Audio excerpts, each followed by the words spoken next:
Hi, welcome to Playground Games, where I'm thrilled to share our very first deep dive into a game we've been making here for a really, really long time. Fable.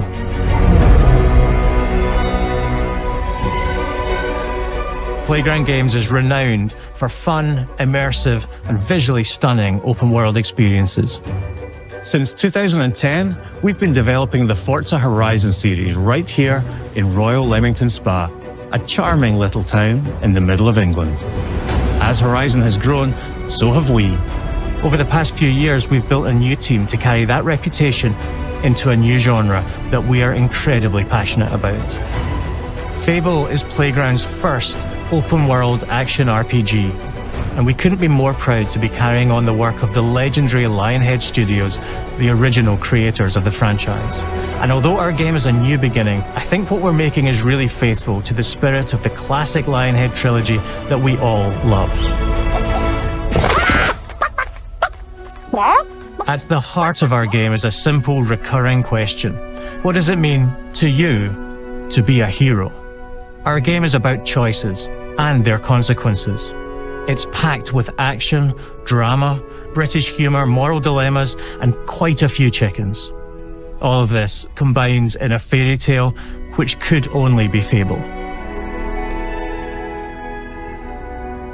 In classic Fable fashion, you begin the game as a child, growing up in the sleepy rural village of Briar Hill.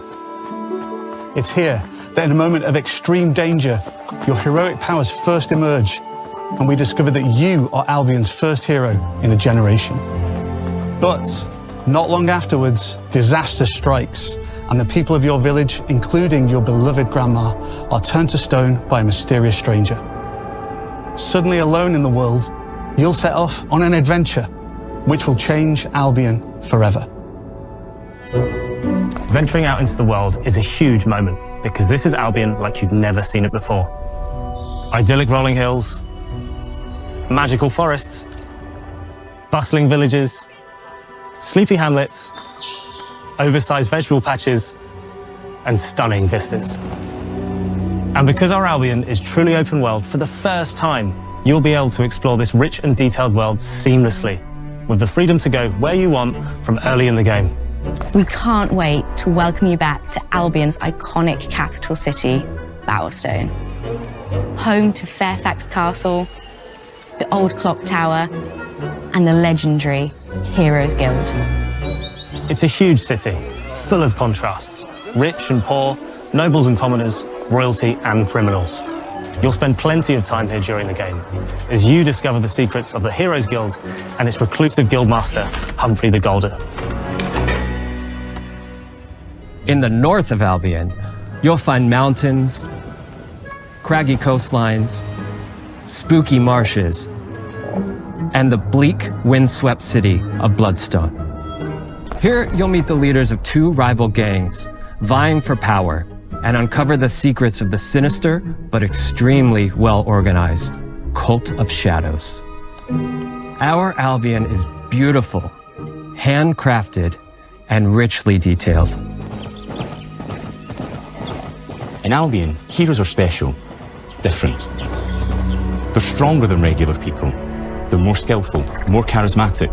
More importantly, they're those rare humans who can harness and use magic in the world around them. They have the power to do what they want. And so do you. In our game, we want you to play as the hero you want to be. And that starts with being able to choose how your hero character looks. So, in Fable, you'll be able to pick from a range of different character heads and customize your clothing, hair, skin tone, tattoos, and scars, so the hero you play represents you. But as well as your appearance, you can be the hero you want to be through the way you play, through the skills and abilities you learn, and through the weapons you use. Just like the classic trilogy, heroes in our game fight with a combination of strength, skill, and will. Seamlessly blending melee and ranged weapons with magical abilities gives us style-weaving combat, allowing you to show off your personal playstyle against single opponents and large groups of enemies alike. Melee is at the heart of our close quarters combat. You'll use light and heavy combos, often knocking enemies off balance and executing stylish finishers. Swap to your ranged weapon to bypass enemy guard and deal with troublesome flying enemies. And of course, you'll be able to unleash your powerful spells to both manipulate and devastate your opponents. We're excited to be bringing back some fan-favorite adversaries for you to fight.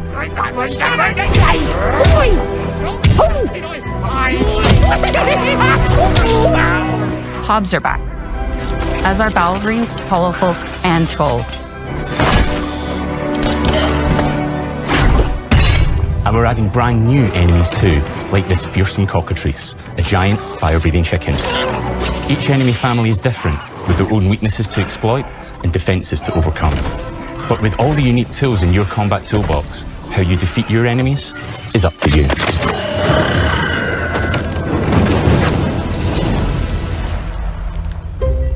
But there's more to being a hero in Albion than fighting, so much more. When we talk to people about their favorite memories of the original games, so many of their stories were about the stuff you can do when you weren't just being a hero. The normal, everyday stuff which happened when you interacted with the people of Albion. For me, what I remember most vividly are the inhabitants of Albion and the things you can do with them, or to them. The crazy thing about the classic Fable games was that in the middle of a sprawling RPG was almost a complete other game where you could just mess around with the villagers and townsfolk. And we've built that same experience in the middle of our game too. Buying a house, getting a job, making some money. Romancing a villager, getting married, having kids. Fancy a date? Perfect. You can get to know me better. Buying another house. Buying every house in Albion. Buying every business in Albion. Getting rich. Marrying a bunch more people, having a bunch more kids, probably getting divorced along the way for good measure. And this game within a game is unique to Fable. It's systemic, interconnected, and you'll see the ripple effects of the things you do everywhere you go. And all of this revolves around the people who live in Albion, who we call the living population. There are more than 1,000 of them, and every single one is unique. Each of them has a name, a role, a daily routine, and their own personality. You could follow any one of them for a day and just watch them live their life. They'll get up, go to work, spend some leisure time on hobbies, then go home to bed. But what's even cooler is that you can talk to every single one of them in fully voiced conversations and interact with them in loads of different ways. Maybe the job they go to is working for you because you hired them to work in one of your businesses.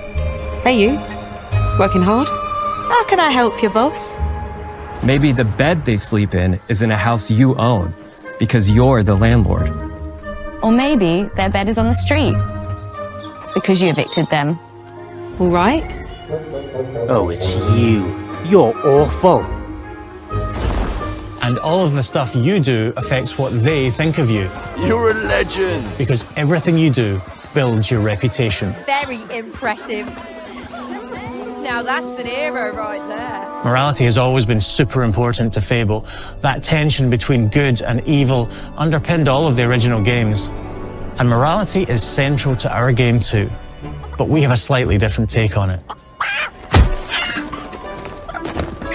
For us, morality isn't black and white. There are lots of grey areas. And importantly, morality is subjective. No two people see things exactly the same way. And that's how it works in our game too. Everything you do earns you a reputation. And every person in Albion will have a different reaction to you as a result. Hello there. Yeah, we get it. You're rich. They'll remember things you did directly to them, they'll love you or hate you for the choices you make, and they will always tell you why. Although, usually from a safe distance. Our game will never judge you, but the people of Albion will, loudly. Imbecile. Your reputation is created by the choices you make, and you are going to make a lot of them. Big choices, little choices, moral choices, and some choices that will actually change the landscape of Albion for the rest of your game. We call this idea, Your Choices Change the World. Let's give you an example. Early in the game, you'll meet a character named Dave, an egotistical gardener in a rural village who discovers a magical growth formula. He accidentally turns himself into a giant and becomes a big problem. It'll be your job to deal with him, and ultimately it will be your choice whether to kill him or to spare him. If you kill him, his giant corpse will lie on the farmland just outside of town for the rest of the game. And that is going to affect house prices. It will also affect what a lot of the villagers think about you. Especially Dave's sister. In Fable, the choices you make will define you. What does being a hero mean to you? At Playground Games, we've built a pedigree for beautiful, immersive, open-world experiences. Yes, they've typically involved sports cars, but this is a passion project for all of us here. Every member of this team, which we've built from scratch, has two key things in common: a deep love for the franchise and a burning desire to bring it back. We're making this for Fable fans just like us, but also to introduce Fable to gamers who've never played the series before. It's been great to finally tell you a little about the game we're making. There'll be much more to share as we get closer to our launch. I'm excited to tell you today that Fable is coming to Xbox, PC, and PlayStation in autumn 2026. From all of us here, thanks for watching.